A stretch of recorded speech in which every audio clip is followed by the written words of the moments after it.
말씀은 계시록 12장 7절에서 17절까지 말씀을 살펴보도록 하겠습니다. 오늘 제가 공부할 내용은 여자와 용의 싸움을 제가 지금 공부하고 있습니다. 이 여자와 용의 싸움이 주의 나라의 성취 과정, 그 과정에서 지금 제일 처음 부분에 해당되는 내용이거든요. 자, 이것은 이제 지상교회의 싸움이라고도 한다고 했죠. 이 교회는 지상에서 어떠한 정체성을 가지고 있느냐, 그걸 처음 생각해 볼 필요가 있습니다. 우리가 이 땅을 살아가는 어떤 나의 존재를 규명할 때 내가 어떤 존재인가, 그게 바로 싸우는 존재라는 거죠. 그래서 그 싸움이 우리 안에 있는데 그 싸움의 어떤 과정, 그래서 결론적으로 하나님이 영원한 계획이고 약속이고 뜻인 그 주의 나라가 어떻게 이루어지느냐, 지금 그 과정을 지금 우리가 살펴보고 있습니다. 그런데 12장 1절에서 17절까지 내용이 여자와 용의 싸움입니다. 자, 여자와 용의 싸움이 치열해요. 그런데 그걸 좀 더 자세히 설명하면 이제 두 짐승 권세로 용이 도전을 해요. 그게 이제 13장에 나온 내용이고, 그러나 그 가운데 14장에 가면 이제 14만 4천이 시온산에서 주님과 함께 새노래를 부르는 장면을 보여줍니다. 그게 14장 1절에서 5절까지 돼요. 그리고 14장 6절로 13절은 천사가 이제 심판을 3번 선언하고, 그 다음에 이제 주 안에서 죽는 자들은 복이 있다 하면서 심판과 복을 선언하고, 그 다음에 14장 14절부터 마지막 20절까지는 예리한 낯을 가진 그런 인자 또는 천사가 마지막 최종 알곡을 거둬들이고, 그 다음에 나머지 포도송이는 거두어서 진노의 포도주 틀에 밟는 이 장면으로 지금 되어 있거든요. 이렇게 해서 지상교회의 싸움하는 과정을 통해서 주의 나라가 최종적으로 어떻게 이루어지는가, 이것을 지금 보여주고 있는 장면입니다. 이 모든 일을 지금 누가 하시느냐, 우리가 이제 그걸 생각할 필요가 있죠.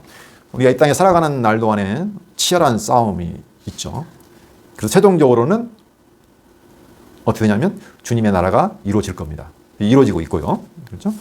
그것을 지금 누가 하시느냐, 그게 바로 지금 십자가에서 죽으시고 부활하셔서 지금 하나님 보좌 우편에서 지금 모든 걸 다스리는 주님께서 그가 가진 모든 권능과 영광과 권세로 지금 이 일을 행하고 계신다는 거죠. 그래서 이 부분을 지금 저희가 주의 권세라고 했죠. 권세. 이 부분을 지금 공부하고 있다고 했습니다. 그래서 주님의 가지신 권세는 한마디로 말하면 심판과 구원이다, 이렇게 말을 했습니다.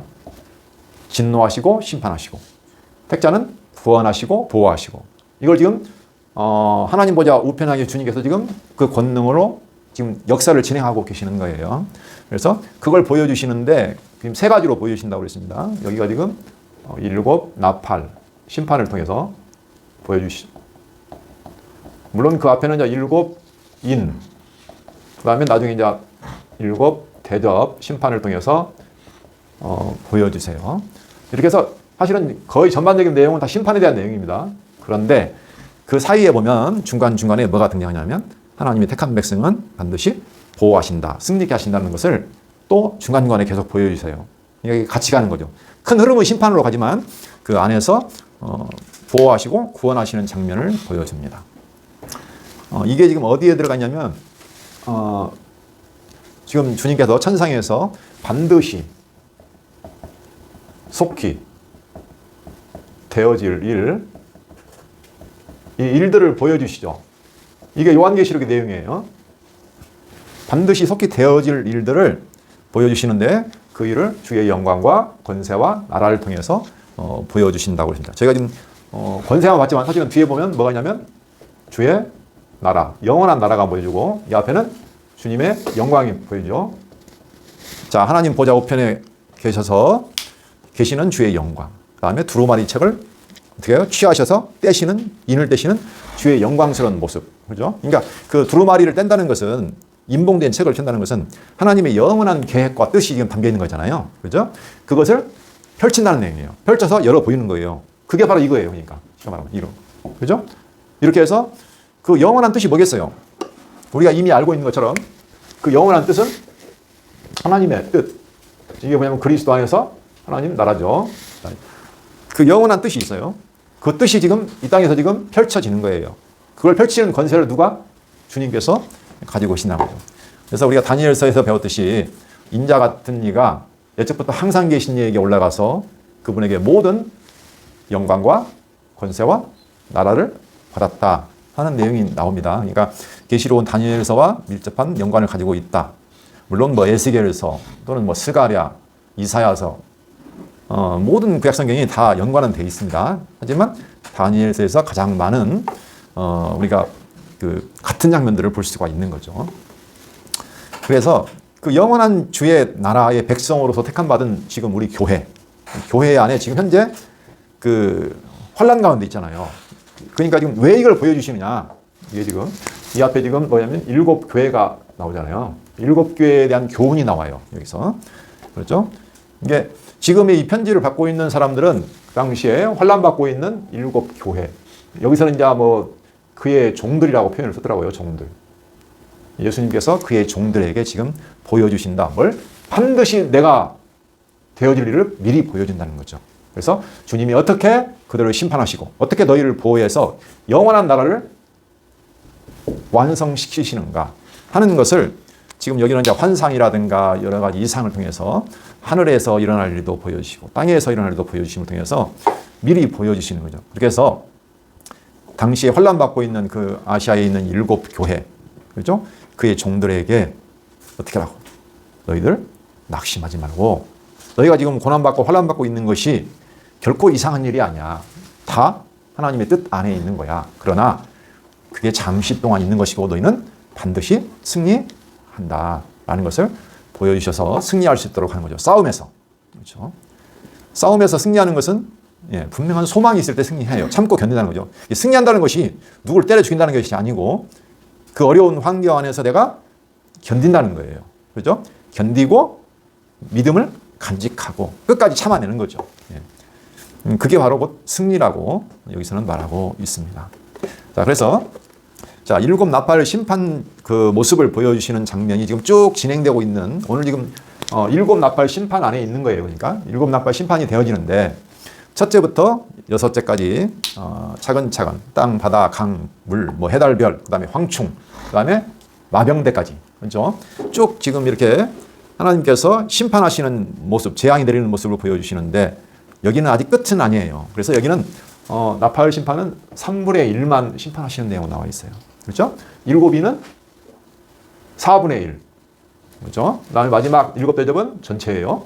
여기는 왜냐하면 최종적인 심판이기 때문에 그래요. 그래서 이게 강도가 점점 세지고 같은 거의 비슷한 내용을 말하고 있는데 그런 약간씩은 달라요. 그러니까 점점 더 심화되는 거예요. 점진적으로, 점층적으로, 반복적으로 나오고 있다. 이렇게 예전에 말한 적이 있습니다. 자, 그래서 제가 이제 6째 재앙과 7째 나팔 재앙 사이에 여기서 얘가 7 나팔 재앙 때 6 나팔과 7 나팔이 있는데요. 6 나팔 끝나고 이 사이에 뭐가 있었냐면은 삽입구가 있었어요. 삽입구가 있었죠. 그래서 거기서 뭘 말하냐면 너희 지상교회의 정체성에 대해서 말하는 내용이 나왔습니다. 그러니까 지금 땅에 있는 교회는 도대체 어떤 존재냐. 그래서 너희가 두루마리를 먹어라. 천사가 말했잖아요. 두루마리를 먹었더니 입에는 달고 배에는 쓰다. 그래서 우리의 삶이 곧 복음을 통해서 정말 그 아름다운 복음을 전해 듣고 좋은 소식이지만 실제 우리의 삶에서는 쓰디쓴 삶이 있다는 것을 지금 우리가 알 수 있고 그래서 다시 너희가 예언해야 된다. 다시 예언해야 된다. 라고 했죠. 그래서 우리는 이제 다시 예언하는 삶이다. 다시 말하면 증인이다. 그렇죠? 근데 그 안에 뭘 보이냐면 성전을 측량하는 모습을 보였어요.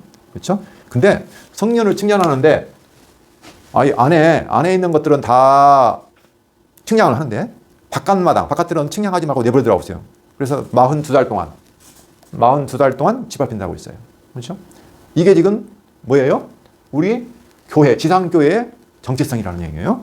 지상교회는 하나님의 완벽한 보호를 받아서 결국 성전이 완성될 거예요. 그렇죠? 예. 그래서 그건 측량이 됐다는 것은 뭐예요? 이미 하나님의 계획 안에 섰고 반드시 완성된다는 의미예요. 그렇죠? 그러나 바깥마당은 어떻게 해요? 42달 동안 짓밟혀요. 이건 치열한 환란, 어려움이 있다는 거죠. 이게 곧 교회의 치열한 싸움이에요. 그리고 그다음에 두 증인이 이제 복음을 전하다가 죽고 다시 살아나는 모습까지 보여지죠. 이게 바로 교회의 삶을 그대로 보여주는 내용이에요. 이게 경제성인데 실제로 이제 그리고 나서 일곱 나팔이 울리죠. 그때 뭐냐면 세상 나라가 주의 나라가 되고 주가 왕노릇하는 모습을 보여주죠. 이건 최종 모습이죠. 하나님의 뜻이 완성되는 모습을 보여주고 그다음에 하나님의 성전이 하늘에서 열립니다. 이제 하나님이 심판이 시작된다는 거예요. 임재하셔서. 그리고 이제 지금 우리가 말하는 주의 나라가 지금 이루어지는 과정을 보여주고 있죠. 자, 여자 영웅의 싸움인데 지금까지 우리가 봤던 내용은 해산하게 된 여인이 등장하고 12장 1, 2절에 그 여인이 광야로 도망하는 모습을 우리가 지난 시간에 살펴봤습니다. 자, 해산을 하게 됐어요. 그래서 결과적으로 여인이 힘들게 결국 아이를 낳았어요. 용이 그 아이를 해하고자 했지만 결론적으로는 해하지 못했습니다. 그렇죠? 삼키고자 했는데 결국 여자가 아들을 낳았고 12장 5절 철장으로 만국을 다스릴 남자를 낳았는데 그 아이가 어디로 가냐면 하나님 앞과 그 보좌 앞으로 올려갔어요. 용은 자기가 원하던 것을 못했죠. 예, 삼키고자 했지만 안 됐어요. 자, 그러면 이제 그 만국을 다스릴 남자가 예수 그리스도인데 그 예수 그리스도가 하나님 앞과 보좌 앞으로 올라갔어요. 그러면 이제 주님이 하나님 앞과 보좌 앞으로 올라갔으니까 뭐가 되겠어요? 주님의 통치가 시작된 거죠. 그렇죠? 근데 남아있는 여자는 지금 어떻게 했냐면 광야로 도망가서 6절에 보면 그 여자가 광야로 도망하며 거기서 1260일 동안 그를 양육하기 위하여 하나님께서 예비하신 곳이 있더라 그랬습니다. 그래서 지난 시간에 우리가 광야 생활의 의미에 대해서 민수기를 통해서 자세히 살펴봤습니다. 한마디로 말하면 지상교회는 지금 우리는 어디에 있다고요? 광야. 그렇죠? 광야에 있어요. 그리고 우리의 영원한 왕은 지금 하나님 보좌 우편에서 다스리세요. 근데 우리는 어떻게 해요? 이 땅에 남아서 광야에 남아서 누구의 앞에 있는 거예요? 용의 앞에서 있는 거예요. 용의 도전을 받고 있는 거예요.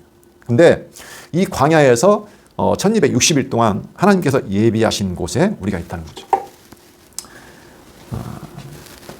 이 광야는 민수기에서 봤듯이 황무지입니다. 황무지. 거기는 물도 없고 나무도 별로 없고 아주 황막한 곳이에요. 그리고 뭐 전갈, 온갖 짐승, 그렇죠? 그래서 정말 스스로 살아가기가 너무 힘든 곳이에요. 물도 없고 먹을 것도 없는, 그렇죠? 근데 하나님께서 그 사랑하신 백성, 하나님이 택하시고 사랑하시고 복 주신 그 백성을 굳이 광야로 인도해서 가실 필요가 있을까? 그 생각을 해보는 거죠. 여기에서 우리가 광야 생활의 의미를 기억할 수 있습니다. 그래서 광야는 지난 시간 했던 걸 잠깐 복습하자면 싸우는 곳이다. 왜? 민수기에 보면은 대열을 정비할 때 20세 이상으로 싸움에 나갈 만한 자를 고르잖아요. 예? 네. 싸움에 나가지 않을 사람은 아예 세지를 않아요, 숫자를. 그러니까 이 광야라는 곳은 치열한 싸움이 진행되는 곳이다 라는 것을 알 수 있고요. 근데 광야에서 처음 개수한 그 60만 명 어떻게 했어요? 마지막 요단 동편 땅에 되돌아보니까 다 죽었어요. 그죠? 그러니까 처음에 개수한 60만 명, 60만 3,550명 그 백성들이요 광야를 40년 동안 지내는 동안에 어떻게 하면 다 죽었다는 거예요. 하나도 기억을 못 받았어요. 심각하죠. 그리고 광야는요 죽이는 곳이에요. 옛사람들, 애굽에서 태어났던 옛사람들 어떻게 해요? 다 죽여요. 그러니까 광야는 우리도 죽인다는 얘기예요. 똑같아요. 우리도 죽인다는 거예요. 근데 우리는 살아서 있는데 어떻게 우리를 죽이느냐? 우리 안에 있는 옛사람 하나도 남김없이 그 옛사람은요 하나님을 믿지 않기 때문에 기업 못 받아요. 그렇죠? 다 죽여요. 그래서 우리 안에도 옛사람이 지금도 남아 있어요. 네. 왜냐하면 애굽에서 하나님 없이 살았잖아요. 그렇죠? 하나님 의지하지 않고 살아가는 그 옛사람이 있다는 거예요. 하나님 아닌 것으로 사는 존재가 있어요. 내가 살아서 있다는 거예요. 그 나를 갖다가 죽이는 과정입니다. 그렇지만 그 힘든 광야는 하나님이 성막으로 함께 하시고, 그렇죠? 성막을 중심으로 가잖아요. 성막으로. 그 다음에 구름 기둥과 불이 항상 그 성막에 있어요. 또 있어요. 그래서 구름이 가면 가고 멈추면 멈추고 이틀이든지 한 달이든지 1년이든지. 그죠? 그분이 어떻게 해요? 가라고 하면 가야 되고 멈추라면 멈춰야 되고 예, 내 마음대로 못 가요. 그래서 힘들긴 하지만 하나님께서 동행하시고 함께 하시고 또 하나님의 뜻을 따라 움직여요. 내 마음대로 가는 거 아니에요. 그리고 그 안에서 하나님이 다 먹이셔요. 만나를 주셔서 먹이시고 맺지로 하기 위해서 먹이시고 반석에서 생수를 하기 위해서 먹이시고 그렇죠? 다 먹이셔요. 하나님이 먹이시는 거예요. 물론 내가 원하는 것처럼 풍족하지는 않지만 하나님이 다 먹이시고 그리고 우리를 보호하신다고 했습니다. 어떻게 보호하시냐면 자기 눈동자 같이 우리 눈동자 딱 뭐 나오면 딱 감아버리잖아요. 보호하시듯이. 그 다음에 독수리가 자기 새끼를 양육하듯이 철저하게 보호하신다는 거예요. 그래서 근데 광야를 가다 보니까 11장부터 민수기 11장부터 무슨 일이 벌어져요? 온갖 죄악이 다 드러나는 거예요. 제일 먼저 원망하기 시작하고 그렇죠? 원망. 갑자기 또 욕심을 부리네. 탐욕을 부려요. 그 다음에 하나님이 야 가데스 바네아 정탐해라 했는데 다 죽는데 자기들이. 그리고 하나님 원망하면서 애굽으로 돌아가자고 하는 거예요. 불신, 거역, 시기. 모세만 뭐 하나님 명받았어? 우리도요 하면서 또 달라들죠. 온갖 죄와 허물이 다 드러나요. 그래야 다 죽는 거예요. 예. 그래서 우리를 그냥 완벽하게 낮추시는 곳이에요. 그래서 광야는 우리를 낮추시는 곳이다. 그래서 우리를 겸비하게 한다고 하죠. 아, 내가 아무것도 아닌 존재구나. 정말 죄인이구나. 하나님 없이는 아무런 소망 없는 존재구나 하는 것을 철저히 깨닫게 하신다 했습니다. 그리고 광야는 시험하시는 곳이라고 했어요. 시험과 연단하시는 건 나중에 좀 설명할게요. 그리고 마침내 복 주시려고 하나님이 예비한 곳이죠. 하나님이 광야를 왜 거치겠어요? 광야를 거치면 어디로 가는데요? 가나안 땅, 약속한 땅에 가는 거잖아요. 그러니까 마침내 복을 주시려고 가는 것이다. 그래서 결론적으로 광야는 하나님이 자기 백성을 양육하는 곳이다. 양육하는 곳이다. 기르는 곳이다. 라는 것이죠. 그리고 정한 기간이 있다. 영원히 있었다는 거 아니고 잠깐 거치는 기간이다. 라는 것을 지난 시간에 우리가 상고해 보았습니다. 그래서 우리가 지금 광야를 지나가고 있죠. 근데 살다 보면 광야에 있는 것에 마음 뺏길 수가 있어요. 근데 광야는 교육하는 곳이지 우리가 영원히 사는 것이 아니에요. 그러니까 광야에 있는 것은 다 지나가는 것이고 사라지는 것이에요.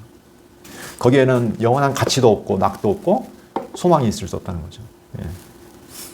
그래서 여호와를 배워가는 그 가치 하나, 자기 백성이 되는 그 가치 하나, 그게 광야의 의미다라고 지난 시간에 우리가 살펴봤습니다. 자, 그런데 오늘 공부할 7절로 가시면 자, 용이 하늘의 전쟁에서 땅으로 내쫓기는 장면이 나타납니다. 그렇죠?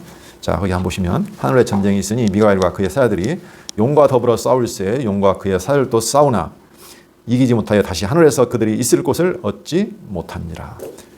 큰 용이 내쫓기니 옛뱀 곧 마귀라고도 하고 사탄이라고도 하며 온 천하를 꿰는 자라. 그가 땅으로 내쫓기니 그의 사자들도 그와 함께 내쫓기니라. 한마디로 말하면 지금 하늘의 모습을 보여줘요. 지금 땅에 있는 교회의 어떤 그 광야 생활을 얘기하다가 그죠? 지금 6절까지 광야로 도망한 여인을 나왔잖아요. 그리고 13절로 가면 다시 또 광야가 또 등장해요. 보면 13절을 보면 용이 자기가 땅으로 내쫓긴 것을 보고 남자를 낳은 여자를 박해하는지라 하면서 또 광야가 등장을 해요. 그러면 지금 여기는 뭐예요? 여기는 게 삽입이라는 얘기죠. 삽입. 이거 지울게요. 삽입이라는 의미는 자, 이 앞에 지금 광야가 등장을 했어요. 광야로 도망한 여인이 등장을 했단 말이에요. 근데 그 다음에 여기도 보면 또 광야가 등장을 해요. 근데 이 안에 지금 뭐가 등장하면 이 아내가 땅으로 내쫓긴 용이 등장을 해요. 이건 이제 하늘의 전쟁이잖아요. 하늘. 여기는 땅. 그죠? 이 사이에 지금 이 장면을 넣은 거죠. 그럼 이 하늘의 전쟁의 의미가 무엇인가 하는 부분을 한번 생각해 볼 필요가 있는 거죠. 여기는 크게 두 부분으로 되어 있는데 7절로 9절까지는 하늘의 전쟁에서 져가지고 쫓긴 용, 땅으로 내쫓긴 용이 나와 있고요. 그 다음에 10절로 12절은 승리의 찬양이 나와 있습니다. 승리의 찬양이 나와 있어요. 자, 그러면 7절로 9절까지 보면 자, 하늘의 전쟁이 있는데 어떤 장면을 지금 보여주는가를 봐야 돼요. 하늘의 전쟁이 있는데 미가엘과 그의 사자들이 있고 그 다음에 상대편에는 용과 그의 사자들이 있어요. 둘이 전쟁을 하는 거예요. 치열한 전쟁을 하는데 결국 어떻게 되냐면 용이 이기지 못하여 다시 하늘에서 그들이 있을 곳을 얻지 못한다. 그러면 이제 용은 자 전쟁에 져가지고 하늘에서는 쫓겨났어요. 그렇죠? 어디로 가냐면 땅으로 갔어요. 그래서 9절 큰 용이 내쫓기니 옛뱀 곧 마귀라고도 하고 사탄이라고도 하며 온 천하를 꿰는 자라. 그가 땅으로 내쫓기니 그의 사일도 그와 함께 내쫓기니라. 자, 그러면 하늘에서는 용은 졌어요. 그렇죠? 지고 지금 땅으로 내쫓겨 왔어요. 근데 그 정체가 누구냐? 그 용의 정체를 밝히고 있죠. 옛뱀. 그 옛뱀을 생각하면 우리는 아담과 하와를 생각할 수 있죠. 그렇죠? 아담을 유혹했던 용. 이게 누구냐면 바로 옛뱀이라는 거죠. 그러니까 이 전쟁은요, 지금만 있는 게 아니고 첫 아담부터 전쟁이 계속됐다는 거죠. 그렇죠? 근데 아담은 어떻게 됐죠? 첫 용의 유혹을 받아가지고, 뱀의 유혹을 받아가지고 선악을 알게 하면 씨를 따먹고 결국 타락해서 졌죠. 그렇죠? 네, 졌어요. 첫 아담은 용의 유혹에 넘어갔어요. 하나님과 같이 되고자 하는 그 마음 때문에 결과적으로 하나님 떠나버렸죠. 그래서 세상에 뭐가 왔죠? 네, 죄와 사망이 왔죠. 첫 아담은 졌어요. 근데 하나님께서 그때 졌으면 끝날 것 같은데 그때 무슨 언약을 했냐면 창세기 3장 15절 보면 그때 뱀을 저주하면서 뭐라고 하냐면 여자의 후손이 등장하죠. 그렇죠? 여자의 후손이 나타나는데 그가 네 머리를 상하게 할 거야. 그렇지만 너는 그 여자를 무엇을 해요? 발꿈치 상하게 한다고 나와 있죠. 네. 그러니까 이때부터 이미 하나님이 약속한 거예요. 그렇죠? 여자의 후손, 우리 아까 여자의 후손 낳은 아들을 배웠잖아요. 그렇죠? 근데 그 약속대로 지금 여자의 후손은 어디로 갔어요? 무사히 아기를 낳아가지고 하늘로 올라갔잖아요. 하나님 보좌 앞으로 올라갔잖아요. 그렇죠? 그러니까 이미 여기서 이미 뭐예요? 여기 진 거예요. 그렇잖아요. 이미 올라가 버렸잖아요. 이제 졌다는 거예요. 졌다니까요. 그래서 이 하늘에 있을 곳이 없잖아요. 왜요? 하늘에는 지금 누가 계시는데 이미 그 여자의 후손으로 나가지고 부활 승천하셔서 하나님 보좌 앉아 계신 주님이 계시는데 그가 어떻게 거기 있겠어요? 쫓겨났죠. 네. 그래서 창세기에서 이미 나온 그 약속대로 여자의 후손인 그 아이 예수 그리스도가 이미 승리하고 끝났어요. 지금 그 말이에요. 그러니까 이게 이미 너는 어떻게 했다? 졌다.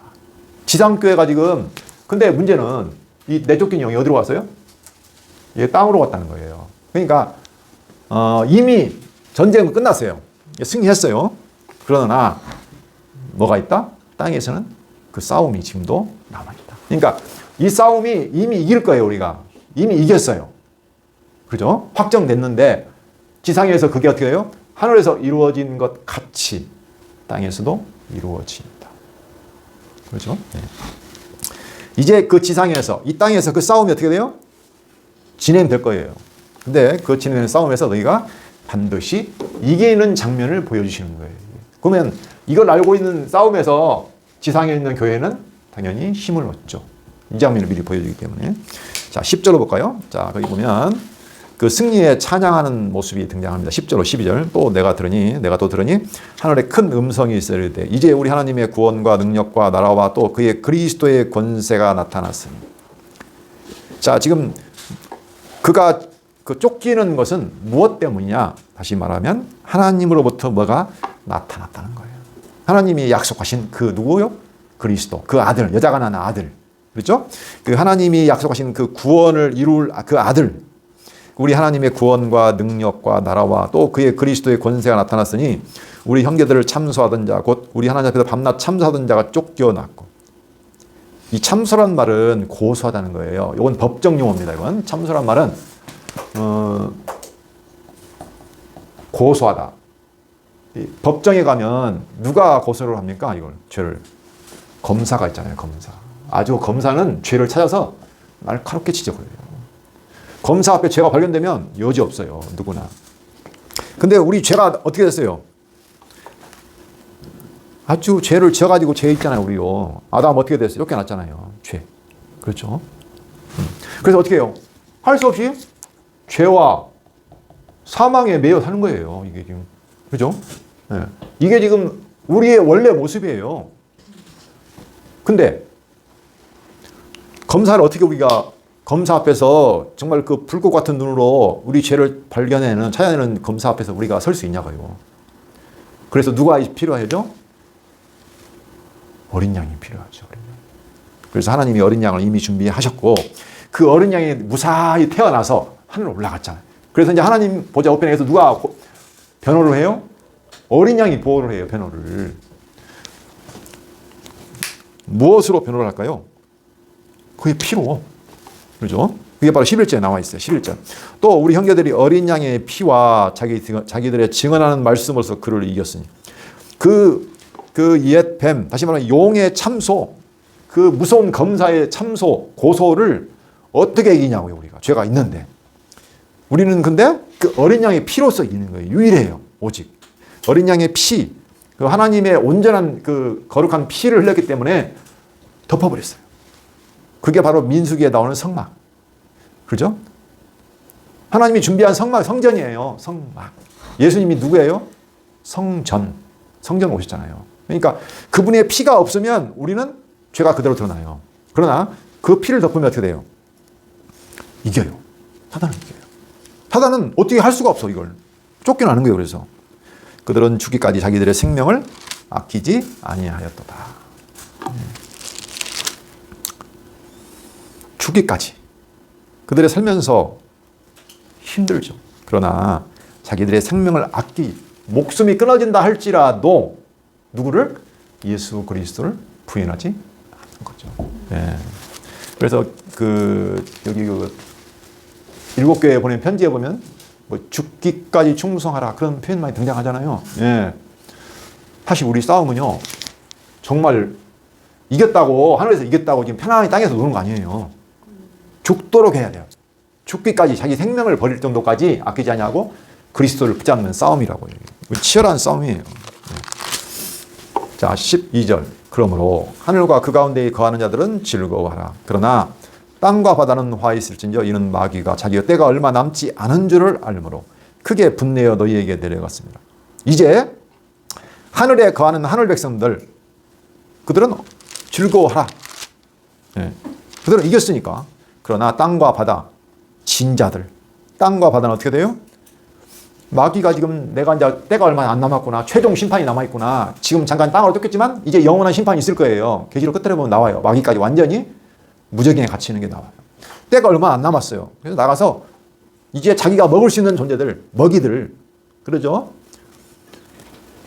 그런 자들을 내가 가만두지 않는 거다. 그들에게는 화가 당연히 임하겠죠. 왜? 그들은 뭐가 있으니까. 영원한 사망, 둘째 사망.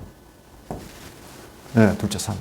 근데 반대로 그리스도를 끝까지 붙잡는 자들은 영원한 생명. 네. 이게 지금 계시록 후반부에 보면 다시 명확히 나옵니다. 자, 이렇게 해서 지금 하늘의 승리를 보여주고 그 찬양하는 모습이 등장하죠. 이미 싸움은 끝났다. 네, 결론적으로 보이니 그 대신 그것이 땅에서도 이루어집니다. 자, 근데 하나님이 굳이 이겼는데 이미 굳이 이걸 또 다시 또 땅으로 보내가지고 왜 이걸 또 괴롭게 하느냐고요. 이미 이겼잖아요. 그렇죠? 이유가 있어요. 광야를 거쳐서 이 사단, 야들이 우리를 괴롭게 하는데 그 기간을 주시는 의미가 있다는 거예요. 결국 사단은 열심히 하나님을 대적하는데 결론적으로는 하나님의 뜻을 위해서 일하는 거예요. 이 기간이 유익한 기간이에요. 그게 바로 광야의 기간이다. 거기에 빨리 한번 읽어봅시다. 13절부터 용이 자기가 땅으로 내쫓긴 것을 보고 남자를 낳은 여자를 박해하죠. 그 여자가 큰 독수리의 두 날개를 받아 광야 자기 곳으로 날아가 거기서 그 뱀의 낯을 피하여 한 떼와 두 떼와 반 떼를 양육받으매. 여기는 또 광야로 가서 독수리 날개로 받아서 광야로 가요. 거기서 양육을 받는데 한 떼와 두 떼와 반 떼를 양육받아요. 앞에서는 광야로 6절 12장 그 여자가 광야로 도망하며 거기서 1260일 동안 그를 양육하게 하여 하나님께서 예비하신 곳이 있더라. 그렇죠? 지금 연결되고 있습니다. 같은 내용이에요. 한 떼, 두 떼, 반 떼도 1260일도 같아요. 그리고 아까 처음에 성전 측량할 때는 어떤 42살도 같아요. 3년 반. 자, 양육을 받는데 뱀이 가만 안 두죠. 여자의 뒤에서 뱀이 그 입으로 물을 강같이 토하여 여자를 물에 떠내려 가게 하려 하되 땅이 여자를 도와 그 입을 벌려 용의 입에서 토한 강물을 삼키니 용이 여자에게 분노하여 돌아가서 그 여자의 남은 자손은 곧 하나님의 계명을 지키며 여수의 증거를 가진 자들과 더불어 싸우려고 바다 모래 위에 서 있더라. 자, 양육을 받는데 뱀이 공격을 해요. 그러나 어떻게 되죠? 땅을 통해서 여자를 도와서 어떻게 해요? 뱀의 공격이 어떻게 됩니까? 무효화 되는 거죠. 예. 뭐 어쩔 수 없어요. 땅에서 아무리 발악을 해도 결론적으로는 하나님이 어떻게 한다고요? 보호하세요. 예. 그렇지만 그 용이 쉽게 싸움을 그만두지 않아요. 지금 10절에 보면 뭐라고 나와 있죠? 다시 또 싸우려고 어떻게 해요? 바다 모래 위에 또 서 있는 장면이 나와요. 그 뒤에 보면은 또 그 바다 모래 위에 나왔는데 바다부터 한 짐승이 등장해 나옵니다. 또 두 짐승이 등장해가지고 또 싸워요. 그 장면을 지금 또 여기는 이제 뒤에는 좀 더 자세하게 그 용의 그 사주를 받는 두 짐승이 등장을 해서 여자와 또 어떻게 싸우는가 하는 장면이 또 뒤에 나와요. 그러니까 계시록은 장면을 좀 더 명확하게, 좀 더 구체적으로 설명해 주는 형식으로 이렇게 지금 진행이 되고 있습니다. 자, 그래서 우리가 광야에 우리가 그 정체성이 지금 광야에서 결국은 뭐 하는 존재다? 지금 싸운다. 누구하고? 용. 그렇죠? 근데 우리는 어떻게 했다? 이미 승리했다.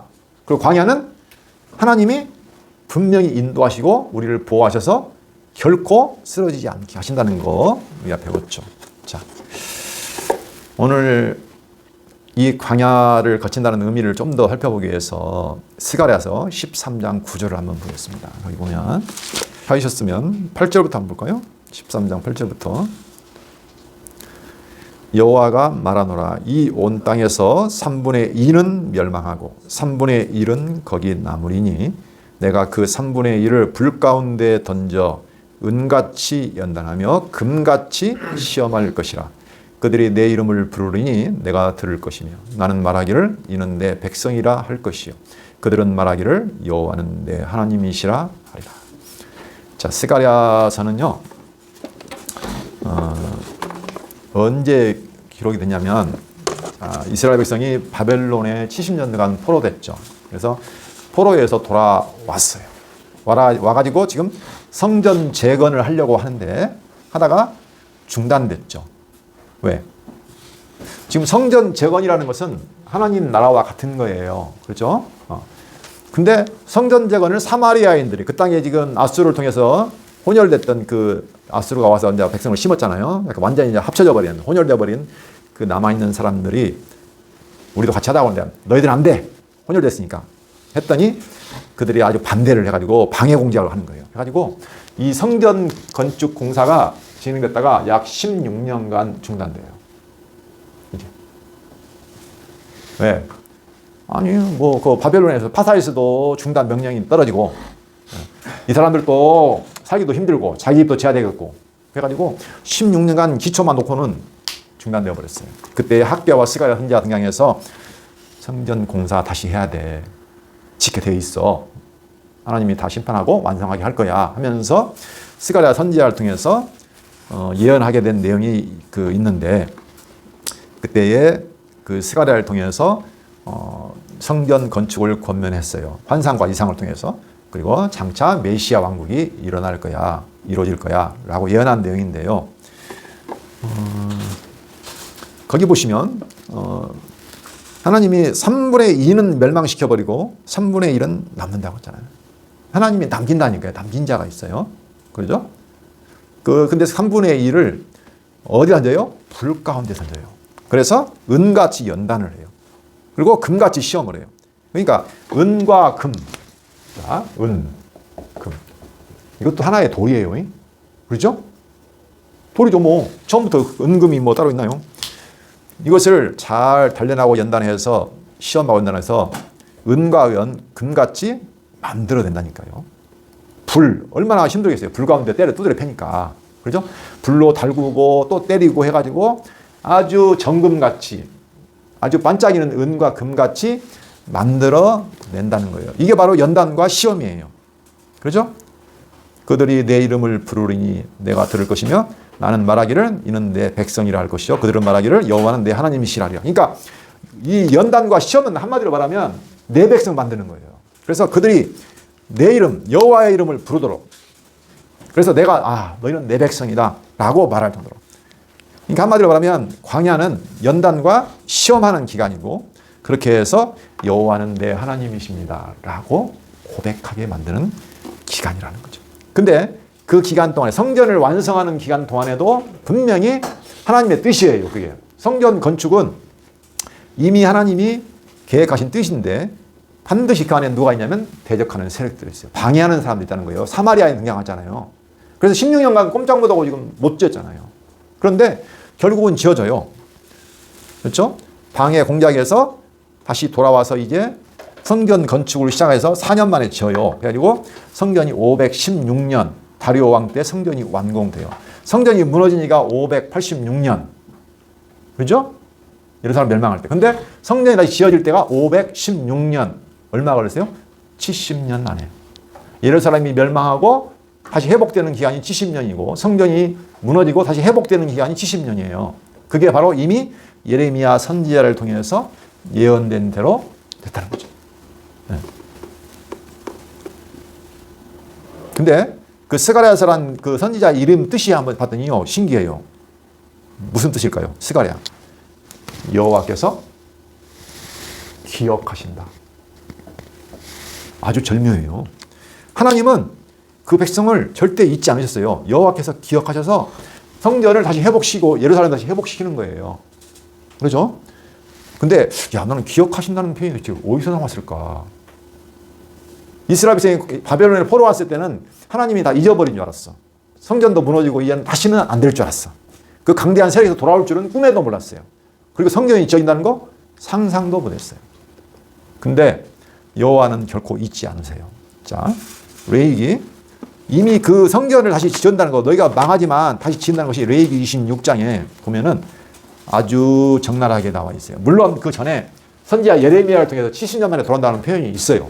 33장 10절에 보면 나오는데, 그 전에 그러니까 선지자 예레미야 전에 이미 레위기 모세 시대에 레위기 26장 31절 볼까요? 내가 너희 성읍을 황폐하게 하고 너희 성소들을 황량하게 할 것이요 너희 향기로운 냄새를 내가 흠양하지 아니하고 그 땅을 황무하게 하리니. 그랬죠? 어느 때 너희가 내 율법을 지키지 않을 때 내가 어떻게 한다? 완전히 성읍을 황폐하게 하고 성소도 황량하게 한다고 했어요. 그렇죠. 근데 거기 26장 42절 그러나 내가 야곱과 맺은 내 언약과 이스라엘과 이삭과 맺은 내 언약을 기억하며 아브라함과 맺은 내 언약을 기억하고 그 땅을 기억하리라. 여기 기억이 몇 번 나왔어요? 야곱과 맺은 내 언약, 이삭과 맺은 내 언약을 기억하며 아브라함과 맺은 내 언약을 기억하고 그 땅을 기억하리라. 3번 나왔어요. 그렇죠? 그들이 내 법도를 싫어하며 내 규례를 멸시하였으므로 그 땅을 떠나서 사람이 없을 때 그 땅은 황폐의 안식을 누릴 것이요 그들은 자기 죄악의 형벌을 기쁘게 받으리라. 그런즉 그들의 원수들의 땅에 있을 때 내가 그들을 내버리지 아니하며 미워하지 아니하며 아주 멸하지 아니하고 그들과 맺은 내 언약을 폐하지 아니하리니 나는 여호와 그들의 하나님이 됨이니라. 내가 그들의 하나님이 되기 위하여 민족들이 보는 앞에서 애굽 땅으로부터 그들을 인도하여 낸 그들의 조상과의 언약을 그들을 위하여 기억하리라. 나는 여호와이니라. 하나님은 스가랴가 뭐라고요? 여호와께서 기억하신다. 이스라엘이 잘한 거 하나도 없어요. 그러나 하나님 어떻게 해요? 형벌을 내리긴 해요. 그렇지만 그 언약은 절대 잊지 않고 폐하지 않고 그들을 아주 버리지 않고 미워하지도 않고 언약을 폐하지 않는다고 했잖아요. 왜? 내가 누구니까? 여호와니까. 결국 이거 하나예요. 하나님은 그 영원한 언약, 창세전에 세웠던 그 영원한 언약을 반드시 기억하셔요. 그렇죠? 그래서 내가 여호와라는 것을 알려주셔요. 그래서 우리에게 뭐가 필요하다고요? 광야가 필요하다. 그 영원한 하나님의 그 영원한 은혜에 그가 여호와라는 것을 하나님이 영원히 잊지 않는다는 것을 광야에서 절절하게 우리가 배우는 거예요. 시험과 연단을 통해서. 그러니까 이 광야의 삶이 비록 힘들고 괴롭지만 고통스럽지만 가장 좋은 거예요. 왜? 그 하나님 알아가기에. 진짜예요. 내가 형편이 좋아지는 것이 좋은 게 아니고 환경이 바뀌는 게 좋은 게 아니고 그 하나님을 내가 알아가는 것. 이게 진정한 광야의 의미라는 거죠. 자, 기도하겠습니다. 살아계신 하나님 아버지 감사합니다. 저희를 광야 가운데 두셔서 치열한 싸움 가운데서 살아가게 하십니다. 그러나 우리가 지는 것 같고 죽는 것 같지만 결국 하나님의 영원한 뜻이 이루어지고 하나님의 영원한 복이 우리 안에 임한다는 사실, 그로 말미암아 우리가 영원토록 여호와 하나님을 찬양한다는 사실을 기억하게 하시고 이 광야에서 승리하는 저희에게 인도하여 주시옵소서. 예수 그리스도 이름으로 기도합니다. 아멘.